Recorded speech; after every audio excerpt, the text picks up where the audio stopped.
Steve with Smitty's Flybox, and today we're tying the Adams. Really great all-around dry fly. Mimics a lot of different hatches. Probably the best dry fly ever created. So we're using a Daiichi hook. This is for the beginner fly tying box. So we're going to be using a lot of hackle here. And so what I've got is some whiting saddle hackle, and I'm going to show you for the wings we're going to use this grizzly hackle. So you can use for the hackle, this is the butt end, we're going to use that, but on the other end we have the tip, and we can use these tips to create those wings.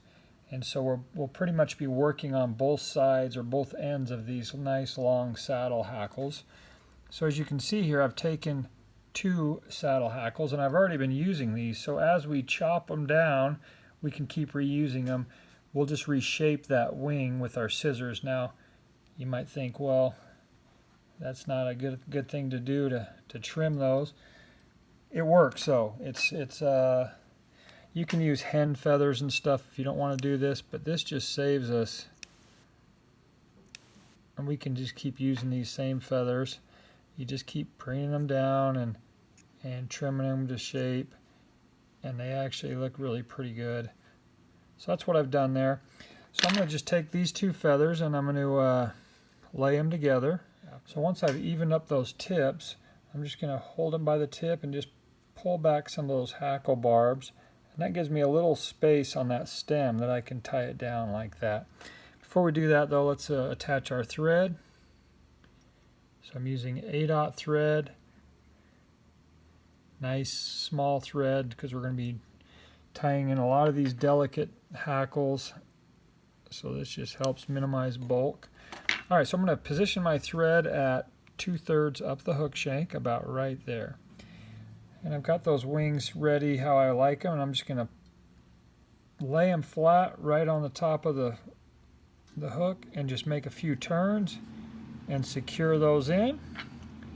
And now I can snip off the back end there. So now again, I can reuse these feathers, just push them back down how I like them, and reshape those to where how I like the shapes or the tips of the wings. Alright, so let's move on now. So what I'm going to do is let's just tie down all those butt sections right there, and I want those wings standing straight up, so let's just pull them back like that, and we're going to make a few wraps just in front of the wing, and that should get them standing straight up, and they should flare out just slightly like that.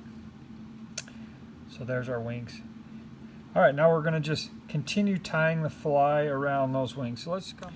Okay, so now let's advance our thread back to the tie-in point, which would be directly above the barb of the hook.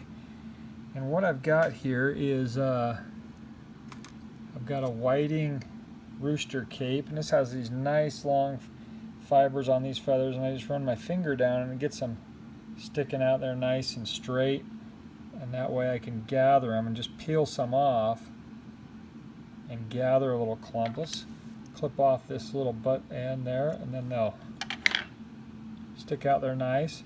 So I want the tail to be about the length of the hook shank. Once I have that, I'm going to just hold it there with my left hand on an angle, and then I can come in with my thread and just come around real soft and roll those up on there, and then make a few wraps heading forward.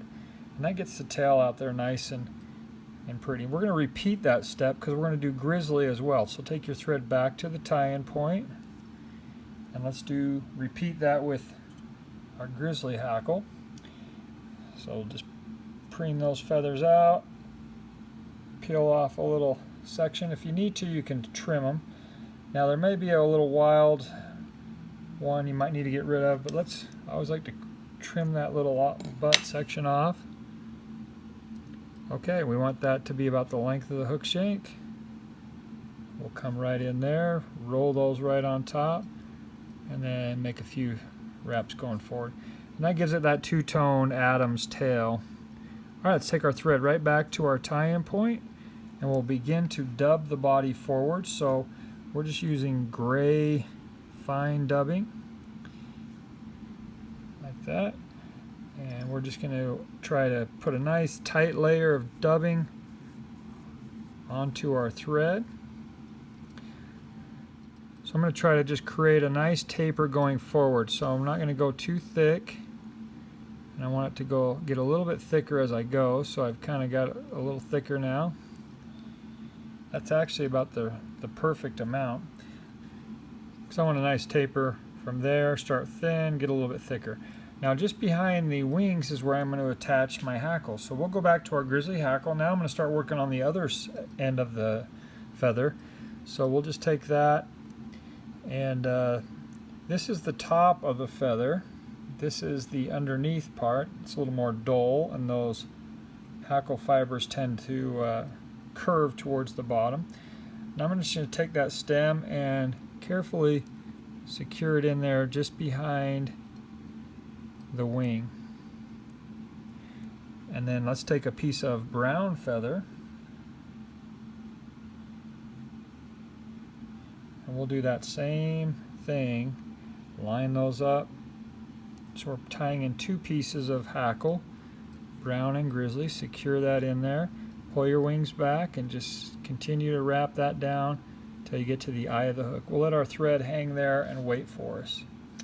Okay, now what we'll do is we'll take both of those pieces of hackle together. We'll begin wrapping those, and we'll make, probably trying to avoid those wings, we'll make probably 2 wraps behind.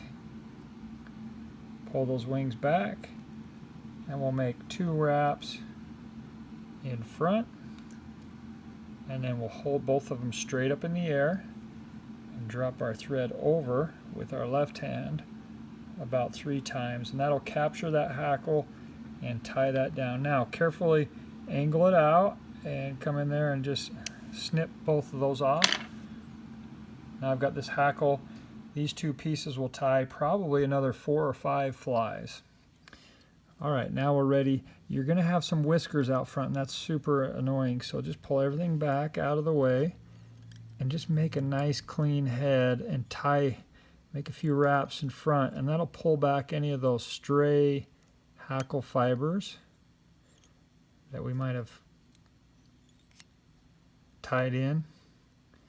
Alright, now that gives us a nice little area that we can do our whip finish.